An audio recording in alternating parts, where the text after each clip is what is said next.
Hey everybody, what if I told you no more HOAs? There's a Florida lawmaker who wants to abolish them. And in this video, I'm going to talk a little bit about that and what that means.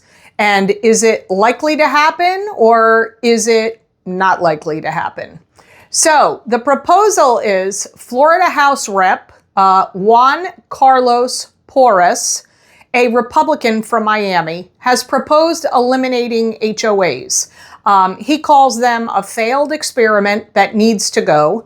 And this stance certainly gets attention, but it's worth looking at how such a repeal would actually work. Like, could he pull it off? Here's the reality check on this. Estimates are that there are 40,000 plus community associations in the state of Florida. That includes HOAs, homeowners associations, and condominium associations. So 40 plus thousand. Approximately 9.5 million people, which is basically 40%, I think it's 41% of Florida's population lives in some sort of HOA. So basically, it's 4 in 10 Floridians live in an HOA or condo, and that's a pretty high percentage of people. So let's put this in perspective, state to state, and I'm going to talk about the top 3 most populated states. California has a population of 39 million with 14 million people living in HOAs. That's 36% of the population. Texas has a population of 30 million people with 6.1 million people living in HOAs, or 20% of the population. While Florida, with only 23 million people, has 9.5 million living in HOAs or condo associations, so 41% of the population. So how would this really work if the Florida legislature, and let's say Rep. Porras is successful in getting his bill even out of committee? So repeal Chapter 720 of the Florida statutes, which is where HOAs are authorized in the Florida statutes. It would take a simple majority vote. So in both the House, it'd take 61 votes, out of 120 members. Let me repeat that so it's clear. In the House of Representatives at the state level, it would take 61 votes out of 120 members. So that's a simple majority. In the Senate, that would be 21 votes required out of total membership of 40. And then, of course, it would require the governor's signature. So to abolish HOAs via constitutional amendment, 72 House and 24 Senate members plus 60% voter approval statewide. Now, I can tell you it would never absolutely make it to that point, but I'm just putting that in there. So how the process goes. In Florida, in 2025, lawmakers filed 1,959 bills and resolutions. Most bills never make it out of committee. In 2025 alone, 607 Senate bills and 523 House bills died in committee.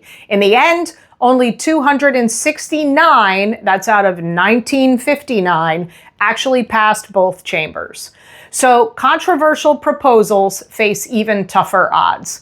So in 2023, Rep. Porras pushed the Homeowners Association Bill of Rights, House Bill 919, which did in fact pass and become law.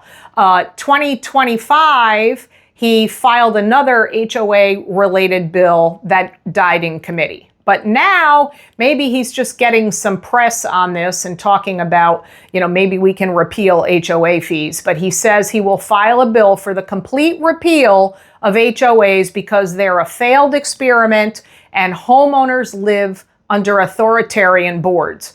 One other important side note, that under Florida law, HOA covenants don't last forever.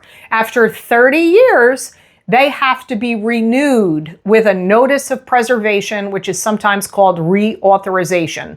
So if you're in a community that's older, there may be some discussion on the board's agenda once you get to be 25 plus years of age that you basically have to re-up the HOA. So they can, in fact, disappear by themselves if proper action isn't taken. And I've heard of a few cases where that has actually happened. Okay, so supporters of a ban of HOAs are, of course, the people who move into the communities and they complain, they don't like them. There's, undue reach, they restrict freedoms, and charge a lot of money. Proponents of HOAs, many of the people who live in the communities say HOAs protect property values, they keep neighborhoods maintained and looking in good shape, they're established guidelines, and that cities who would have to take over all these maintenance responsibilities at some level would struggle to do so.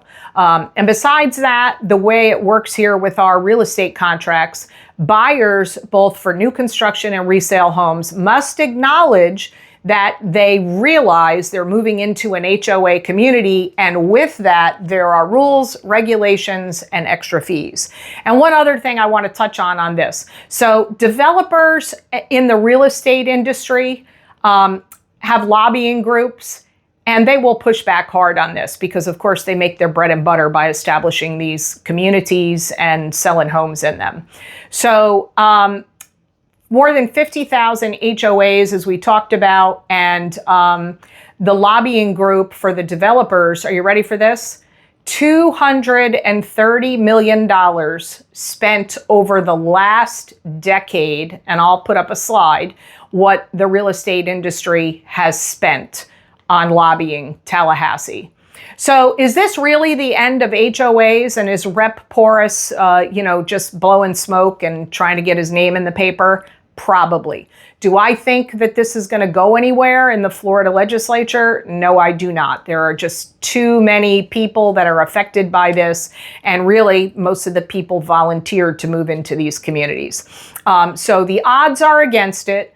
Homeowners associations in Florida exist because of Chapter 20 of the Florida statutes, and homeowners associations are regulated under that law.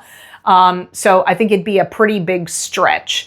So I guess what I want to know from you is, would you support a ban of HOAs in Florida? What do you think about this? I personally don't think it's going to happen, but I want to hear your take. I'm Robin Vakai, the broker owner of Beach Bay Real Estate here in Venice, Florida, and I hope you found this information helpful.